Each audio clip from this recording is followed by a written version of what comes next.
સીડી ઉપર રસ્તા પણ ખુલ્લા રાખવાના એ પણ બ્લોક જોવા મળ્યા છે, સિસ્ટમ બંધ હાલતમાં જોવા મળેલી છે। એ બધા કારણોને લઈ અને એનઓસી પણ નથી, તો એના આધારે અમે હોટલ સીલ કરેલ છે આજે।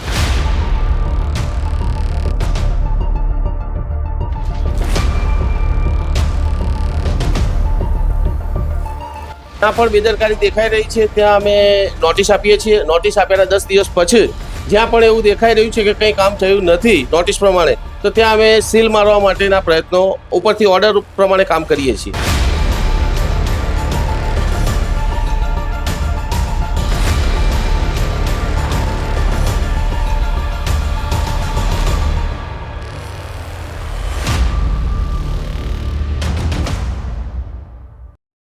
દિલ્હીમાં માસૂમોના જીવ ગયા, નેતાઓએ શોક વ્યક્ત કર્યો અને અમદાવાદનું તંત્ર ઊંઘમાંથી જાગી ગયું। જી હા, બરાબર સાંભળ્યું તમે। શું દર વખતે નિર્દોષ લોકોના મોત પછી જ આ સરકારી બાબુઓની આંખ ખુલશે? દિલ્હીની ભયાનક ઘટના બાદ અમદાવાદ મ્યુનિસિપલ કોર્પોરેશન હવે એક્શન મોડમાં આવ્યું છે। ફાયર બ્રિગેડ અને એસ્ટેટ વિભાગની જે ટીમો છે રસ્તા પર ઉતરી ગઈ છે। હોટેલોના ધડાધડ સીલ વાગી રહ્યા છે અને નોટિસો ફટકારવામાં આવી રહી છે। આજે અમે તમને બતાવીશું કે અમદાવાદના કયા કયા વિસ્તારોમાં તંત્રએ ચેકિંગ હાથ ધર્યું છે અને કેવી રીતે આ હોટેલ માલિકો લોકોના જીવ સાથે ખુલ્લેઆમ ચેડા કરી રહ્યા છે। આ સમગ્ર અહેવાલ જાણતા પહેલા લલકાર ન્યૂઝને લાઈક, શેર અને સબસ્ક્રાઇબ જરૂરથી કરજો। નમસ્કાર, લલકાર ન્યૂઝ સાથે હું રિયા રાણા।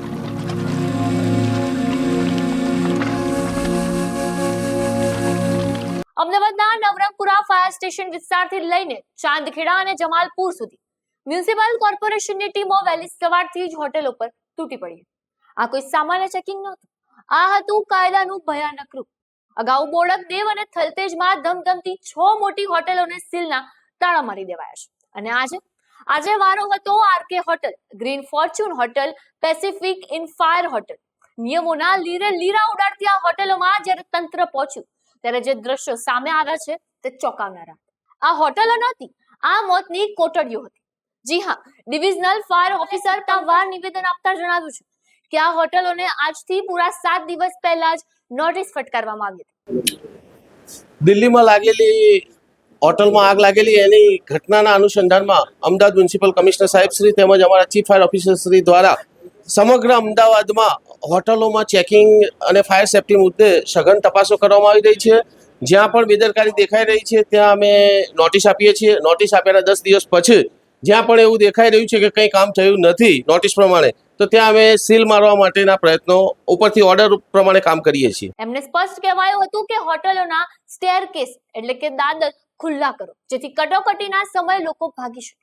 ફાયરના સાધનો વસાવો, પણ ના, અહંકારી હોટલ માલિકો અને મેનેજરોને કાયદાનો કોઈ ડર જ નહોતો। 7 દિવસ વીતી ગયા છતાં કોઈ કામગીરી ન કરાઈ। ફાયર એનઓસી લેવાની તસ્દીમાં સુદ્ધા ન લેવાય। સૌથી ભયાનક વાત તો એ છે કે આ હોટેલોના રૂમમાં વેન્ટિલેશનનું નામ નિશાન નહોતું। રૂમમાં કુદરતી હવા ઉજાસ માટે બારીઓ જ નહોતી। બારીઓની જગ્યાએ ફિક્સ ગ્લાસ અને કાચ લગાવી દેવાય। તમે વિચારો, જો ભગવાન ન કરે ને આ હોટલમાં આગ લાગે તો અંદર સૂતેલો માણસ જાય ક્યાં? ધુમાડાના ગુંગળામણથી ત્યાં જ દમ તોડી દે। શું લોકોના જીવ લેવાનું લાયસન્સ મળ્યું છે હોટલોને? એનઓસીમાં એમની ભૂલ એ હતી કે સમગ્ર બિલ્ડિંગની એનઓસી છે પોતાની હોટલની એનઓસી તરીકે બતાવતા હતા, પણ હોટલને એક એનઓસી અલગ લેવાની થતી હોય છે અને બીજું સિસ્ટમ પણ સતત ચાલુ રાખવાની જવાબદારી હોટલ મેનેજમેન્ટની હોય છે। ફાયર સેફ્ટીના તમામ સાધનો જે છે એને મેન્ટેન પણ રાખવાની જવાબદારી હોય છે।